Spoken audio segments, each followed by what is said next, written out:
Hello everyone, welcome to the video lecture series of Mathematics 4. The subject code is KAS302/KAS402 and here we are in lecture number 4 of unit number 1. So in the previous lecture हम लोगों ने बात की थी कि non linear partial differential equation कैसे होती है, how will you recognise that, and अगर non linear partial differential equation है तो उसका सॉल्यूशन हम किस मेथड से करते हैं, यूजिंग चापेट मेथड. सो चापेट मेथड के अंदर ऑक्सिलरी इक्वेशन बहुत इंपॉर्टेंट है, जैसे मैंने लास्ट लेक्चर में बोला था, और इस इक्वेशन को डायरेक्टली लिखने के लिए आ जाता है या इस पे क्वेश्चन भी डायरेक्टली पुट अप हो जाता है. नाउ इन दिस लेक्चर हम लोग एक अनदर टाइप ऑफ इक्वेशन की बात करने वाले हैं जिसको सॉल्व किया जाता है by using Cauchy method of characteristics. तो हम यहाँ पे देखेंगे मेथड क्या है, किस तरह से गिवन इक्वेशन को सॉल्व किया जाता है विद दिस मेथड. तो चलिए इस मेथड को जानने के लिए अपना लेक्चर स्टार्ट करते हैं on Cauchy method of characteristics. So Cauchy's method of characteristic. अब यहाँ पे क्या है, किस टाइप की डिफरेंशियल इक्वेशन पे आप ये मेथड अप्लाई करेंगे, या मोस्ट ऑफ द टाइम आपके क्वेश्चन में ये मेथड लिखा हुआ आता है कि use the Cauchy method of characteristic to solve the partial differential equation. अब पार्शियल डिफरेंशियल इक्वेशन किस कैटेगरी में आती है इस क्वेश्चन के लिए. सो यहाँ पे पार्शियल डिफरेंशियल इक्वेशन की फॉर्म होगी this a into del u by del x plus b into del u by del y is equal to function of x comma y plus k is some constant into u, मतलब कोई भी constant in terms of k, right. So यहाँ पे equation बिल्कुल separately आपको पहचान में आएगी, बिकॉज यहाँ पे इस इक्वेशन के साथ एक इनिशियल आप कंडीशन भी कह सकते हैं कि दी जाती है कि what is the value of function u when x comma y, यानी कि यहाँ पे x और y की किसी की भी वैल्यू के अकॉर्डिंग कंडीशन दी जाएगी, जिसे हम बोलते हैं बाउंड्री कंडीशन या इनिशियल कंडीशन. अभी फिलहाल यहाँ पे कंडीशन के नाम से आप याद रख सकते हैं. तो बहुत स्ट्रेट फॉरवर्ड क्वेश्चन है. आपका इक्वेशन की फॉर्म है, अगर मैं प्रीवियस लेक्चर की बात करूं तो अभी तक लैग्रांजेस थी, जहाँ पे capital P into small p plus capital Q into small q is equal to r हम लोगों ने पढ़ा. स्ट्रेट फॉरवर्ड रिकॉग्नाइज की जा सकती है इक्वेशन. सेकेंड फॉर्म में हम लोगों ने देखा था नॉन लीनियर, जहाँ पे एक पी क्यू टर्म अवेलेबल होनी चाहिए. पी और क्यू तो हो ही सकती है, बट साथ में पी क्यू भी होना चाहिए. And this is the third term, जहाँ पे आपका पार्शियल डिफरेंशियल इक्वेशन में टर्म क्या आ रही है, यहाँ पे एक इनिशियल कंडीशन आएगी और या function x and y plus some value of के यू है. फर्स्ट ऑर्डर इक्वेशन ही अगर आप देखोगे तो यहाँ पे p डेरिवेटिव है, this is nothing but q derivative, but इस इनिशियल कंडीशन की वजह से यहाँ पे जो मेथड यूज हो रहा है that is Cauchy method, right. और मोस्ट ऑफ द टाइम अब तक जो मैंने क्वेश्चन यहाँ पे आए हैं हमारे पेपर्स के अंदर, उसमें आपको मेंशन आता है कि use Cauchy method to solve the given equation, right. तो सबसे पहले जैसा कि हमने अभी तक सभी मेथड में किया, we need a auxiliary equation. तो यहाँ पे भी ऑक्सिलरी इक्वेशन फॉर्म होगी और इसकी auxiliary as compare to your last Charpit method बहुत सिंपल है, that is dx upon a. What is a? This is the coefficient of del u by del x, वही p का coefficient, is equal to del y by b, यानी del u by del y का coefficient, and is equal to du upon जो भी right hand side में term है, यानी कि फंक्शन प्लस सम कांस्टेंट, वो सारा का सारा एज इट इज du के अपॉन में, राइट. तो स्ट्रेट फॉरवर्ड इक्वेशन को इस स्टैंडर्ड इक्वेशन के कंपेयर करना है. देन उसके बाद first step is to form this auxiliary equation. तो अगर मैं डायरेक्टली यहाँ पे क्वेश्चन से शो करूं तो suppose this is the question, use Cauchy method of characteristic to solve the partial differential equation that is del u by del x plus del u by del y is equal to x plus y. और यहाँ पे एक condition भी given है कि u x, 0 is equal to 0. तो जो मैंने बताया आपको कि मेनली इस इक्वेशन को पहचान किससे करनी है, बाय दिस इक्वेशन, और आपको मेथड भी मेंशन आएगा, तो इसलिए हमें कॉची मेथड जब मेंशन आता है तो कॉची से ही सॉल्व करनी होगी. अदरवाइज अगर इस इक्वेशन को आप देखेंगे तो this is nothing but the linear first order partial differential equation, Lagrange का ही फॉर्म है, राइट. बट दिस टाइम मुझे सॉल्व करना है यूजिंग कॉची मेथड. तो जो ऑक्सिलरी इक्वेशन बनेगी वो बनेगी कॉची इक्वेशंस की, यानी कि ऑक्सिलरी इक्वेशन क्या है, इसे स्टैंडर्ड से कंपेयर करूंगा तो a del u by del x, यानी कि del u by del x का कोफिशिएंट क्या है 1. सो a की जगह क्या पुटअप है 1, b की जगह क्या रखा हुआ है again 1, and this is the function total value यानी right hand side, that is x function of x y plus k u की जगह क्या है x प्लस वाई. तो हमारी ऑक्सिलरी इक्वेशन क्या बन जाएगी, ऑक्सिलरी इक्वेशन बनेगी dx अपॉन a, यानी कि dx upon 1, right. Then dy upon b, तो dy अपॉन 1 हो गया, and du upon complete function right hand side पे जो हमारा होता है, तो that is equal to du upon x plus y, right. So first step अभी तक के सभी मेथड में है ऑक्सिलरी इक्वेशन को फॉर्म करना. तो ऑक्सिलरी इक्वेशन आपने बना ली. नाउ सेम थिंग यहाँ पे भी कंपैरिजन है, या आप कह सकते हैं ग्रुपिंग मेथड है. तो ग्रुपिंग मेथड में यहाँ पे आपको कैसे ग्रुपिंग करनी है, यहाँ पे सबसे पहले आपको ये दो फ्रैक्शन कंपेयर करने होते हैं, so that we will get a relation between x and y. Right. And then उसके बाद हमें फाइनली u की वैल्यू कैलकुलेट करनी पड़ेगी, तो हम इस थर्ड फ्रैक्शन को कंपेयर कराएंगे बाय फर्स्ट और सेकंड, जिससे भी हम कंपेयर करना चाहें कंपेयर करा सकते हैं to finally get the value of u, right. तो फर्स्ट स्टेप क्या होगा, first step auxiliary equation, then second step auxiliary equation में फर्स्ट टू फैक्टर कंपेयर करा दें। अगर हम यहाँ पे हम लिख दें dx upon 1 is equal to dy upon 1 और dx minus dy is equal to 0 upon integration x minus y is equal to c1, तो ये हमारे पास एक रिलेशन आ गया by comparing the first two fraction.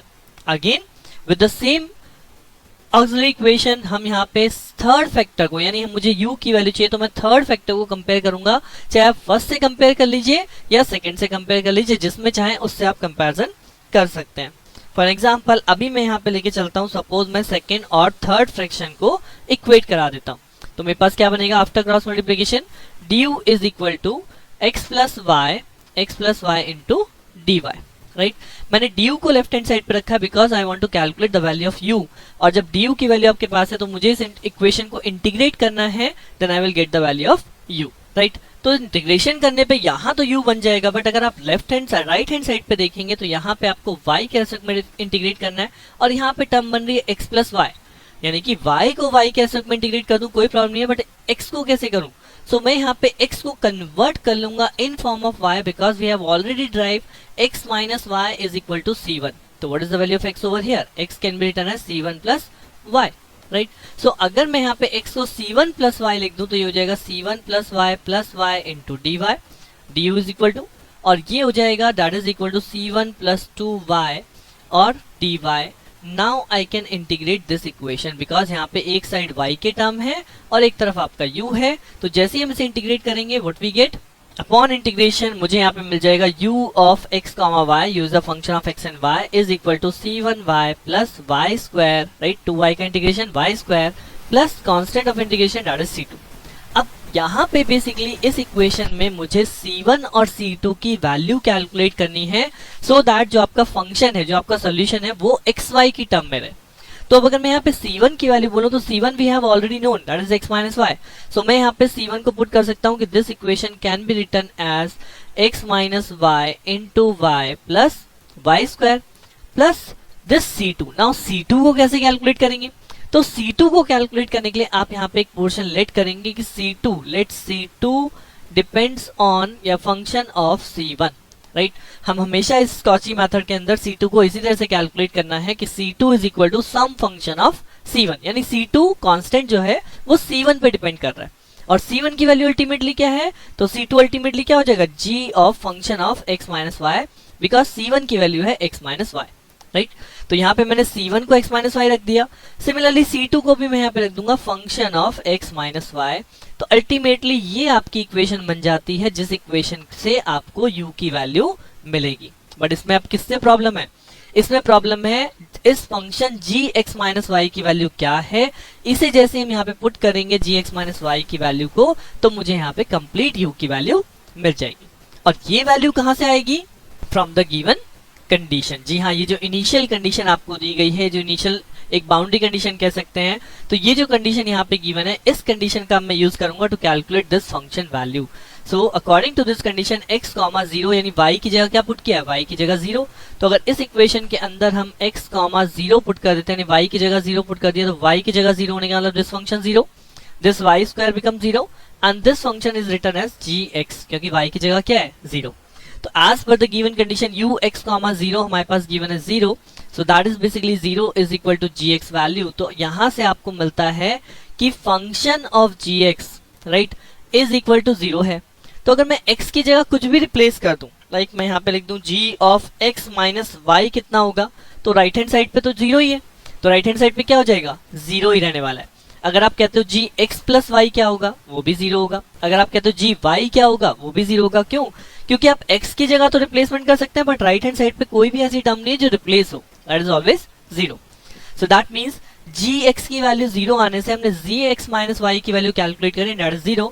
तो यही वैल्यू अगर मैं उठा के इस इक्वेशन में प्लेस कर दूंगा, तो what is my final u value, तो फाइनल u वैल्यू आपकी बन जाएगी ux comma y is equal to, आप इसे सॉल्व कर सकते हैं, तो यहाँ से y स्क्वायर कैंसिल आउट होने वाला है और ये बचेगा केवल और केवल xy।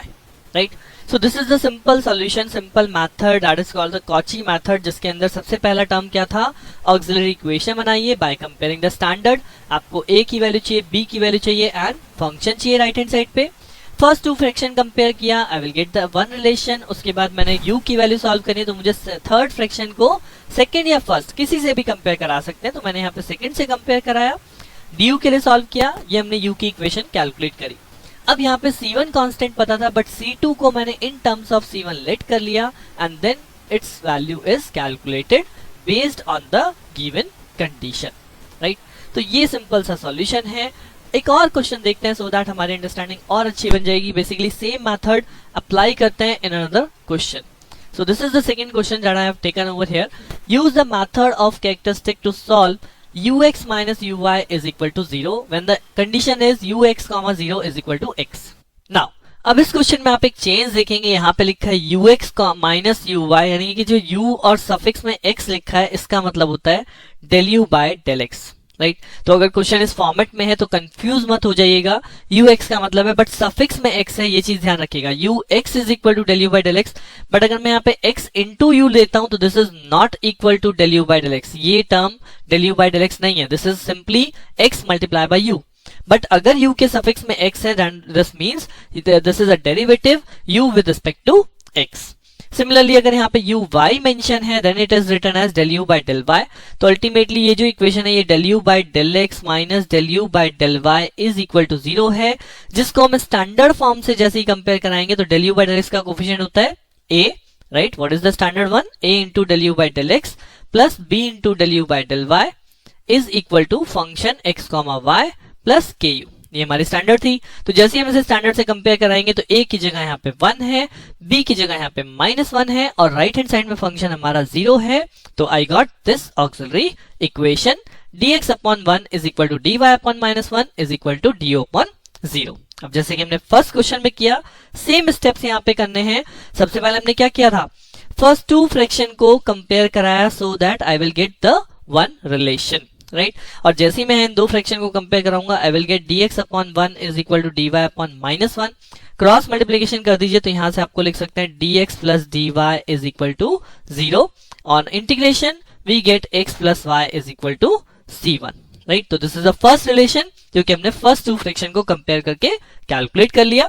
नाउ सेकंड कंपैरिजन किसका करना है, जी हाँ, same auxiliary equation. Second comparison में मैंने क्या बताया, we will calculate u value. तो आप इस du को किसी भी फ्रैक्शन के साथ कंपेयर करा सकते हैं, जैसे कि suppose third and second fraction ले लेते हैं।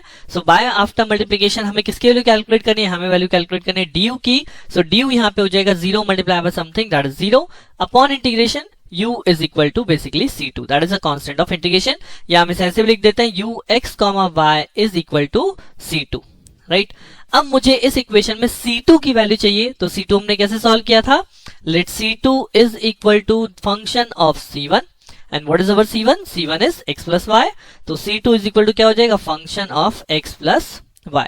यानी कि ये जो इक्वेशन हमने यहाँ लिखी है फाइनली u की वैल्यू जो है वो किस पे डिपेंड कर रही है, function of x plus y। अब यहाँ पे मुझे function of x plus y की वैल्यू चाहिए सो दैट मुझे u की वैल्यू मिल जाए, और ये फंक्शन की वैल्यू कहां से आएगी, जी हाँ, with the initial condition that is given as ux comma 0 is equal to x, right. तो अगेन y की जगह 0 है ना, तो अगर मैं फिर इस क्वेश्चन के अंदर y की जगह 0 पुट करता हूं यानी ux comma 0 is equal to हो जाएगा g ऑफ x, और ये ux comma 0 as per the given question that is equal to x। तो अब की बार ये हो जाएगा x is equal to gx, यानी कि अब की बार क्या रिलेशन बना, अब की बार रिलेशन बना gx is equal to x, यानी gx is equal to x। तो अगर मुझे gx प्लस y की वैल्यू चाहिए, यानी मैं x की जगह क्या रिप्लेस कर रहा हूं, x प्लस y। तो राइट हैंड साइड पे भी क्या है, x है ना, इस x की जगह क्या हो जाएगा, x प्लस y, राइट। जबकि यही जो हमने पहले क्वेश्चन में किया था, राइट हैंड साइड पे 0 था तो मेरे पास कोई वैल्यू नहीं थी, मैं रिप्लेस किसे करूं, राइट। तो मेरे पास रिप्लेसमेंट के लिए कोई वैल्यू नहीं थी, दैट इज 0। या अगर अभी भी यहाँ पे कोई कांस्टेंट होता, x की जगह यहाँ पे 2 लिखा होता, तो आप इस x को x प्लस y लिख लो, x स्क्वायर लिख लो, x क्यूब लिख लो, यहाँ पे 2 ही रहने वाला है। बट अब की बार राइट हैंड साइड पे भी आपका x का फंक्शन है, तो x is replace by x plus y। तो gx प्लस y की वैल्यू क्या हुई, x plus y, and this value is replaced over here so that हमें u की वैल्यू क्या मिल जाएगी, u की वैल्यू मिल जाएगी u of x comma y is equal to x plus y, the final solution of this given equation, right तो I hope आपको अंडरस्टैंडिंग बन चुकी होगी, क्वेश्चन में मेथड समझ में आ गया होगा, किस तरह से हमें स्टेप्स अप्लाई करने। एक लास्ट क्वेश्चन और है जो मैंने इस लेक्चर में चूज किया है, that is the third question, जिसे आप अभी अगर आपको दोनों क्वेश्चन समझ में आए हैं, मेथड आपको कुछ क्लियर हो चुका होगा, so you can pause the video over here for a minute and try to solve yourself that use the method of characteristic, Cauchy method of characteristic to solve the first order PDE and that is given by ux minus yu is equal to 0 with this condition. So अगर आप इस question को देखेंगे तो now here it is ux, यानी ux is converted as del u by del x minus this is y into u। क्या ये uy है या y इंटू u है? This is y into u, तो ये del u by del y नहीं है। This is basically what, this is a right hand side value, तो यहाँ पे आपको क्या आएगा, del u by del x plus 0 into del u by del y is equal to what, is equal to y into u। तो ये आपका right hand side term है, बट यहाँ पे del u by del y नहीं है, that means del u by del y coefficient क्या है, 0, बिकॉज ये कोफिशिएंट मुझे क्यों चाहिए, कोफिशिएंट चाहिए to compare with the standard one. Standard क्या कहता है, a into del u by del x plus b into del u by del y is equal to function x comma y plus ku। तो ये जो term है right hand side ku, ये अब की बार आपको गिवन है, दैट इज yu, राइट। अब इस फंक्शन को, अब इस गिवन इक्वेशन को हम अपने स्टैंडर्ड इक्वेशन से कंपेयर कराएंगे, so I will get a is equal to 1, b is equal to 0 and this is the function जो कि आपका yu है, एक तरह से राइट हैंड साइड वाला पार्ट। तो जस्ट हम ऑक्सिलरी इक्वेशन फॉर्म कर सकते हैं कि dx अपॉन 1, बिकॉज a की वैल्यू क्या है 1, तो यहाँ पे आ जाएगा dx upon 1 is equal to dy upon 0 is equal to du upon yu। So this is the auxiliary equation, और जिसमें हम सबसे पहले क्या कंपेयर करते हैं, फर्स्ट टू फ्रैक्शन कंपेयर करा दे तो उससे मुझे x और y का रिलेशन मिल जाता है। तो जैसे ही हम यहाँ पे फर्स्ट टू फ्रैक्शन कंपेयर कराएंगे, सपोज फर्स्ट एंड सेकंड, सो यहाँ पे this 0 will multiply on this side, dx की तरफ मल्टीप्लाई होगा और कंप्लीट टर्म क्या हो जाएगी 0। तो मैं यहाँ से सॉल्व करूंगा dy is equal to 0 upon integration y is equal to c1, this is the first relation. और सेम इसी ऑक्सिलरी इक्वेशन का यूज करके हम सेकंड वैल्यू किसकी कैलकुलेट करते हैं, दैट इज फॉर u। तो अगर इसी इक्वेशन की मैं बात करूं और इसी इक्वेशन में आपको सेकंड फैक्टर यानी कि du की वैल्यू कैलकुलेट करनी है, so this du will compare with second और फर्स्ट, किसी से भी हम कंपेयर करा सकते हैं, बट इस क्वेश्चन के अंदर आप du वाले फैक्टर को dy वाले फैक्टर से कंपेयर नहीं करा सकते, बिकॉज मुझे कैलकुलेट करना है du, और अगर मैं इसे dy से कंपेयर कराता हूं तो this will be written as dy into uy divided by 0, जो कि अपने आप में क्या वैल्यू देगा, इंफिनिटी, राइट। सो यहां से कैलकुलेशन नहीं हो सकती, so in this case I will let only कि du अपॉन uy is equal to dx upon 1, यानी कि फर्स्ट एंड थर्ड फ्रैक्शन ही कंपेयर करूंगा, जहां से du की वैल्यू क्या बन रही है, जहां से du की वैल्यू हमारी बन रही है u into y into dx, right. अब y हमारा क्या है, y हम सॉल्व कर चुके हैं, y is equal to c1, तो y कांस्टेंट है, तो यहां से अगर मैं du की वैल्यू को पुट कर दूं तो ये बेसिकली हो जाएगा cu is equal to u into c1 into dx। अब इसे इंटीग्रेट करना है, बट इंटीग्रेशन से पहले क्या होगा, ये जो u टर्म है ये du के साथ जाएगी और x वाली टर्म x के साथ, यहाँ पे x की कोई टर्म नहीं है, तो ये c1 इंटू dx तो हमारा यहाँ पे रह जाएगा, बट ये u इस du के अपॉन में जाएगा, सो दैट du के रेस्पेक्ट में u इंटीग्रेट हो सके। अब इंटीग्रेशन करेंगे तो 1 बाय u का इंटीग्रेशन क्या हो जाएगा, this is become log of u function of x and y is equal to c1 into x plus c2, right. And what is c1, c1 is our y, c1 हम solve कर चुके हैं, c1 y है, तो यानी कि ये value हो जाएगी log of u x comma y का function that is equal to y of x plus c2। Now what is c2, c2 को हम मानते हैं c2 is equal to function of c1, तो ultimately c2 is equal to क्या हो जाएगा, function of y, यानी कि हो जाएगा फंक्शन ऑफ y। यानी अब इस इक्वेशन से मुझे u को सॉल्व करना है by putting the value of this function, और इस फंक्शन की वैल्यू कहां से सॉल्व होती है, by the given condition that is u 0 comma y is equal to 1, यानी x को 0 रखूं y को 1 लिखूं, तो u 0 कॉमा y की वैल्यू क्या होगी, u 0 कॉमा y की वैल्यू 1, तो ये जो राइट हैंड साइड है, ये जो लेफ्ट हैंड साइड है, बेसिकली ये वैल्यू हो जाएगी आपकी log of 1 when we are putting x 0 y y, x 0 this is 0 and y y तो दिस इज gy, यानी कि log 1 क्या होता है, log 1 0 होता है, तो gy की अल्टीमेटली वैल्यू क्या आएगी, gy की अल्टीमेटली वैल्यू हो जाएगी 0, यानी कि यहां से gy इज इक्वल टू 0, तो दैट मींस अगर gy 0 है तो what is the value of this log u, so from this equation log u is equal to x and y, right. और यहां से अगर मैं u की वैल्यू को सॉल्व करूं तो ये हो जाएगा e to the power xy, this is the final solution, right. So I hope after doing these 3 questions आपको कॉची मेथड ऑफ कैरेक्टरिस्टिक में कोई प्रॉब्लम नहीं आने वाली अगर आपने ये स्टेप बाय स्टेप समझ लिया कि auxiliary equation, then first fraction compare, a particular integration, उसके बाद u की वैल्यू को सॉल्व करना है यहाँ पे, that is called the Cauchy method of characteristic. So with this ये आपका मेथड यहाँ पे होता है कंप्लीट।